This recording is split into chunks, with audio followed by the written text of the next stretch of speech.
sering ya belajar di taman istighfar ya, dari siapapun guru-guru ya pasti mengajarkan atau mengingatkan kita tentang keutamaan istighfar ya. Terus kok gampang banget ya kita mendiletnya dengan istighfar. Iya, alhamdulillah ya, Allah itu memberikan apa-apa di dunia itu gampang sebetulnya, cuman kita tuh suka meremehkan ya. Jadi Rasulullah SAW sudah mengajarkan kita untuk memperbanyak istighfar ya. Beliau mengatakan siapa saja rutin membaca istighfar, maka Allah akan memberikan solusi atas setiap kesulitannya, penyelesaian bagi setiap permasalahannya, dan dia akan memberinya rezeki dari jalan tak terduga ya. Bayangkan, dari baru satu hadis ini ya, tentu hadis ini riwayat dari Abu Dawud, Ibnu Majah, Hakim, dan Baihaqi. Itu ada 3 keutamaan istighfar ya. Mengatasi kesulitan, jadi Allah memberikan solusi. Kalau kita anggap kondisi saat ini sulit, maka perbanyak istighfar ya. Ya, Rasulullah bersabda tadi, Allah akan memberikan solusi atas setiap kesulitan. Kalau kita anggap ini masalah, maka disuruh memperbanyak istighfar ya. Kenapa? Karena Allah akan memberikan penyelesaian bagi setiap permasalahan. Dan bahkan kalau kita menganggap rezeki kita terhambat saat ini ya, maka perbanyak istighfar. Pantang kalau kita lagi gak punya uang atau ya pas buka dompet dan uangnya sedikit, kita berpikir pinjam uang siapa ya, minta sama siapa ya, ya itu kita berarti kita berharap pada manusia. Itu lebih seringnya kecewa loh, kecewa betulan ya. Makanya perbanyak istighfar. Kalaupun kita misalnya pas buka dompet terus nggak ada uang, terus kita otomatis berpikir, aduh minta sama siapa ya, pinjam sama siapa ya, itu segera lagi langsung istighfar, astagfirullahaladzim ya. Kenapa? Karena dijanjikan di sini Allah akan memberikan rezeki dari jalan tak terduga ya.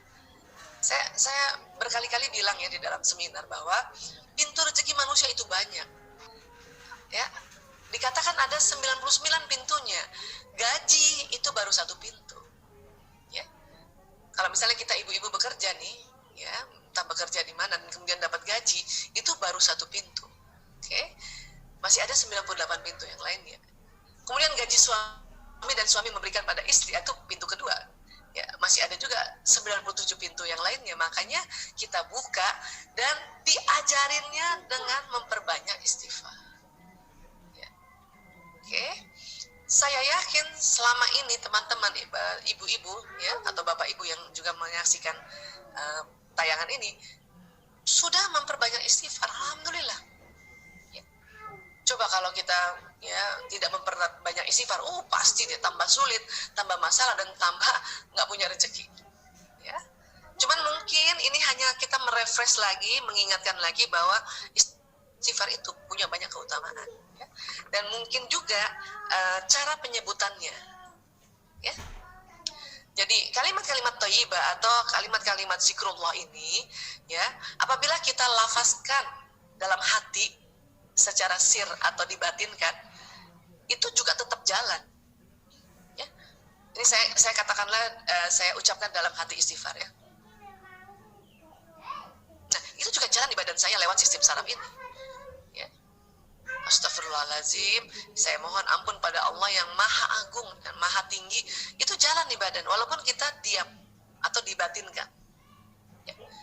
Beda diam yang tidak mengucapkan ya. Nah, namun apabila diucapkan secara berbisik, itu akan menambah keuntungan lagi. Apa itu? Pada saat kita membisikkan astagfirullahaladzim, itu kita akan mengeluarkan karbon dioksida dari mulut.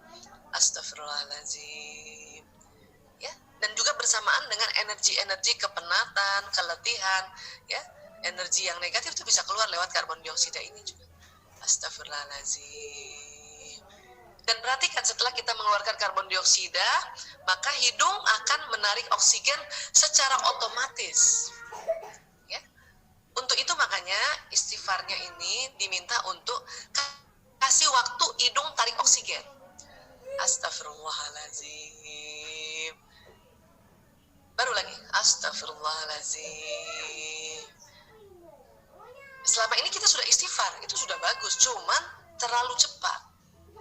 sehingga hidung tidak diberi kesempatan untuk menarik oksigen. Astagfirullahaladzim, astagfirullahaladzim, astagfirullahaladzim, astagfirullahaladzim, kan gitu ya.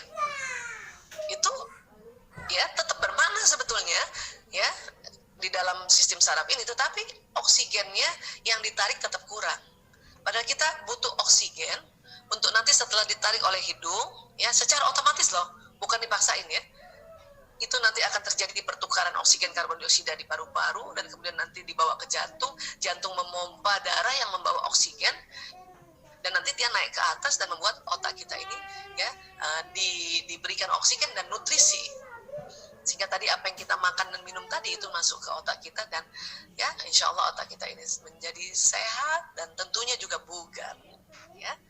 Jadi astagfirullahaladzim, astagfirullahaladzim. Nah itu tarik dulu ya.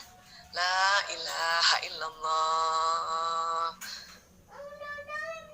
la haula wala quwata illa billahil aliyul azim. Kasih kesempatan hidung menarik oksigen ya.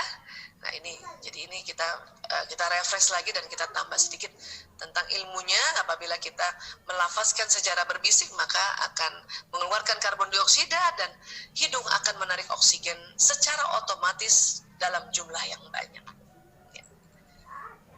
Dan dalam surat Al-Isra ya ayat 110 ya, Allah berfirman, katakanlah ya, bismillahirrahmanirrahim, katakanlah sebutlah Allah atau sebutlah Ar-Rahman dengan nama yang mana saja kamu sebut ya, dia mempunyai asmaul husna, dan janganlah kamu mengeraskan suaramu dalam sholatmu dan janganlah pula merendahkannya, dan carilah jalan tengah di antara kedua itu ya.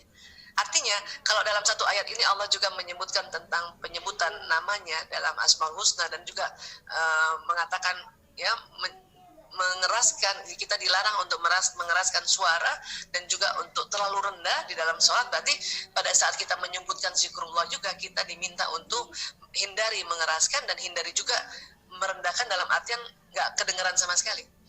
Jadi dicarilah jalan di tengah di antara kedua itu ya. Nah inilah yang kita sebut dibisik-bisikkan, berbisik ya. Ternyata suara berbisik itu juga bisa membujuk limbik sistem otak mamalia tadi, yang otak emosi tadi, dan juga batang otak reptil tadi ya.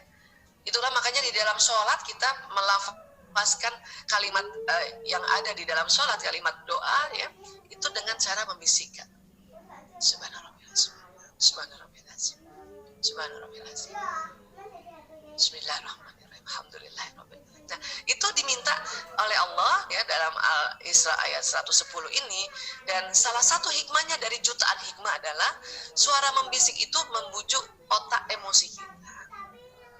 Ya. Begitu juga kalau kita ucapkan istighfar, astagfirullahaladzim. Ya. Oke.